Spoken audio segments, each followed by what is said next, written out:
ಕ್ಷಣಗಳಲ್ಲಿ ಸಿದ್ದರಾಮಯ್ಯ ನೇತೃತ್ವದಲ್ಲಿ ಸಭೆಯನ್ನ ಕರೆಯಲಾಗಿದೆ. ರೈತರು ಹಾಗೆ ಸಕ್ಕರೆ ಕಾರ್ಖಾನೆಗಳ ಮಾಲೀಕರ ಜೊತೆಗೆ ಇವತ್ತು ಸಭೆಯನ್ನ ನಡೆಸಲಿದ್ದಾರೆ ಸಿದ್ದರಾಮಯ್ಯ. ಕಾರ್ಖಾನೆಗಳ ಮಾಲೀಕರ ಜೊತೆ ಇವತ್ತು ಸಭೆ ನಡೆಯುತ್ತೆ. 82 ಸಕ್ಕರೆ ಕಾರ್ಖಾನೆಗಳ ಮಾಲೀಕರಿಗೆ ಈಗ ಸಭೆಗೆ ಆಹ್ವಾನವನ್ನ ನೀಡಲಾಗಿದೆ. ಮಧ್ಯಾಹ್ನ 1 ಗಂಟೆಗೆ ಕಬ್ಬು ಬೆಳೆಗಾರರ ಜೊತೆ ಮೀಟಿಂಗ್ ಅನ್ನ ಮಾಡಲಾಗಿದೆ. ಒಟ್ಟು 46 ರೈತ ಮುಖಂಡರಿಗೆ ಸಭೆಗೆ ಖುದ್ದು ಆಹ್ವಾನವನ್ನು ಕೊಟ್ಟಿದ್ದಾರೆ. ಶಿವಾನಂದ ಪಾಟೀಲ್ ಮಾತನಾಡುತ್ತಿದ್ದಾರೆ, ನಮ್ಮ ಪ್ರತಿನಿಧಿ ಮಾತನಾಡುತ್ತಿದ್ದಾರೆ, ನೋಡೋಣ. ಸಮಸ್ಯೆ ಬಗೆಹರಿತದೆ. ಪ್ರಾಯಶಃ ಈಗ ರೈತರ ವಿಚಾರ ಕೇಂದ್ರ ಸರ್ಕಾರನೂ ಗಂಭೀರವಾಗಿ ತೆಗೆದುಕೊಳ್ಬೇಕು. ರಾಜ್ಯ ಸರ್ಕಾರ ಮಾತ್ರ ಗಂಭೀರವಾಗಿ ತೆಗೆದುಕೊಂಡಿದೆ. ಮಾನ್ಯ ಮುಖ್ಯಮಂತ್ರಿಗಳು ಈಗಾಗಲೇ ರೈತರನ್ನು ಕರೆದಿದ್ದಾರೆ, ಕಾರ್ಖಾನೆ ಮಾಲೀಕರನ್ನು ಕರೆದಿದ್ದಾರೆ. ಸಂಪೂರ್ಣ ರಾಜ್ಯ ಸರ್ಕಾರ ಮಾತ್ರ ರೈತರ ಜೊತೆ ಇರ್ತದೆ ಅನ್ನೋದ್ರಲ್ಲಿ ಎರಡು ಮಾತಿಲ್ಲ. ಅದನ್ನು ಬಗೆಹರಿಸ್ತಕ್ಕಂಥ ಪ್ರಯತ್ನ ಮಾಡಿ. ಸಾಕಷ್ಟು ಜನ ರೈತರು ಇವತ್ತು ಬರಲ್ಲ ಹೋರಾಟಕ್ಕೆ ಅಂತ ಇದ್ದಾರೆ. ಇಲ್ಲಿ ನೋಡಿ, ಯಾರು ಬರಲ್ಲ ಅಂದ್ರೆ ನಾವು ಹೆಂಗ್ ಮೀಟಿಂಗ್ ಮಾಡೋಕ್ಕಾಗತ್ತೆ? ನಾವು ಅಲ್ಲಿ ಹೋಗೋ ಉದ್ದೇಶನೇ ಅವರನ್ನ ಇಲ್ಲಿ ಕರೆಯೋದಕ್ಕೆ. ಜೊತೆಗೆ ಎಲ್ಲ ಅವ್ರ ಪ್ರತಿನಿಧಿಗಳಾದರೂ ಬಂದೇ ಬರ್ತಾರೆ. ಪಾಪ ಅವ್ರಿಬ್ಬರು ನಾಯಕರಿದ್ದಾರೆ, ಅವ್ರಿಗೆ ಬರ್ಲಿಕ್ಕೆ ಆಗ್ಲಿಕ್ಕಿಲ್ಲ. ಬಹುತೇಕ ಚುನ್ನಪ್ಪ ಪೂಜಾರಿ ಅವರಿಗೆ, ಶಶಿಕಾಂತ್ ಗುರೂಜಿ ಅವರಿಗೆ ಬರ್ಲಿಕ್ಕೆ ಆಗೋದಿಲ್ಲ.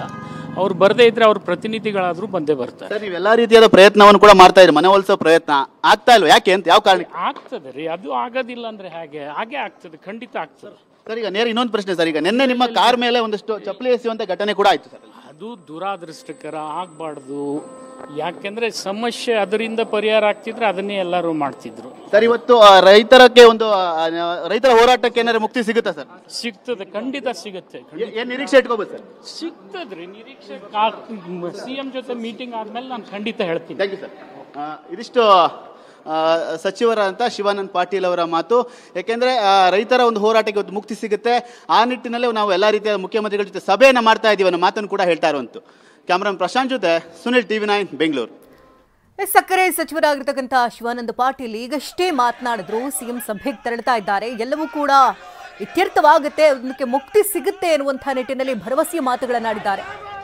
ನಿನ್ನೆಯಷ್ಟೇ ರೈತರ ಜೊತೆಗೆ ಸಕ್ಕರೆ ಸಚಿವರ ಸಂಧಾನ ವಿಫಲವಾಗಿತ್ತು. ಪ್ರತಿಭಟನಾ ಸ್ಥಳಕ್ಕೆ ಶಿವಾನಂದ ಪಾಟೀಲ್ ತೆರಳಿದ್ರು. ಇವತ್ತು ಕೂಡ ರೈತರ ಮನವೊಲಿಸುವುದಕ್ಕೆ ಸಿಎಂ ಮುಂದಾಗ್ತಾ ಇದ್ದಾರೆ. ಶಿವಾನಂದ ಪಾಟೀಲ್ನ ನಿನ್ನೆಯಷ್ಟೇ ಅವರ ವಿರುದ್ಧವಾಗಿ ಕಿಡಿಕಾರಿದ್ರು ರೈತರು, ಧರಣಿಯನ್ನು ಕುಳಿತಿದ್ರು. ಸಭೆಗೂ ಮುನ್ನ ಸಚಿವರ ಜೊತೆ ಸಿಎಂ ಸಮಾಲೋಚನೆಯನ್ನ ನಡೆಸ್ತಾ ಇದ್ದಾರೆ. ವಿಧಾನಸೌಧದ ಸಿಎಂ ಕೊಠಡಿಯಲ್ಲಿ ಪ್ರತ್ಯೇಕವಾಗಿ ಚರ್ಚೆಯನ್ನ ನಡೆಸಲಾಗ್ತಿದೆ. ಸಚಿವರ ಜೊತೆಗೆ ಸಿಎಂ ಸಿದ್ದರಾಮಯ್ಯ ಸಮಾಲೋಚನೆಯನ್ನ ನಡೆಸ್ತಾ ಇದ್ದಾರೆ. ಯಾವ್ಯಾವ ಸಚಿವರು ಅಂತ ಗಮನಿಸುವುದಾದರೆ ಸತೀಶ್ ಜಾರಕಿಹೊಳಿ ಹಾಗೆ MB ಪಾಟೀಲ್, RB ತಿಮ್ಮಾಪುರ, ಶಾಸಕ ನರೇಂದ್ರ ಸ್ವಾಮಿ ಜೊತೆ ಕೂಡ ಚರ್ಚೆಯನ್ನ ನಡೆಸ್ತಾ ಇದ್ದಾರೆ. ಕಬ್ಬಿಗೆ ಬೆಲೆ ನಿಗದಿಯ ಬಗ್ಗೆ ಸಚಿವರ ಜೊತೆ ಸಿಎಂ ಚರ್ಚೆ ನಡೀತಾ ಇದೆ. ಮತ್ತೊಂದು ಕಡೆಯಲ್ಲಿ ರೈತರು ಹಸಿರು ಶಾಲೆಗಳನ್ನ ಬೀಸ್ತಾ, ಬಾರ್ಕೋಲನ್ನ ತೋರಿಸ್ತಾ ಅಲ್ಲಿ ಸರ್ಕಾರಕ್ಕೆ ಬಿಸಿಬಿಡಿಸುವಂತಹ ಪ್ರಯತ್ನಕ್ಕೂ ಕೂಡ ಈಗಾಗಲೇ ಮುಂದಾಗ್ತಾ ಇರುವಂಥದ್ದು. ನಿರಂತರವಾದಂತಹ ಪ್ರತಿಭಟನೆಯಲ್ಲಿ ನಿರತರಾಗಿದ್ದಾರೆ. 9 ದಿನಗಳ ಕಾಲ ಈಗ ಪ್ರತಿನಿತ್ಯವೂ ಕೂಡ ಮನೆಯನ್ನ ಬಿಟ್ಟು ರಸ್ತೆಗಿಳಿದು ಪ್ರತಿಭಟನೆಯನ್ನ ಮಾಡ್ತಾ ಇದ್ದಾರೆ.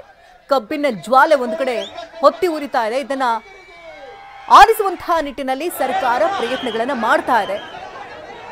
ಸಚಿವರ ಜೊತೆ ಪ್ರತ್ಯೇಕವಾಗಿ ಸಮಾಲೋಚನೆ ನಡೆಸ್ತಾ ಇದ್ದಾರೆ ಸಿಎಂ.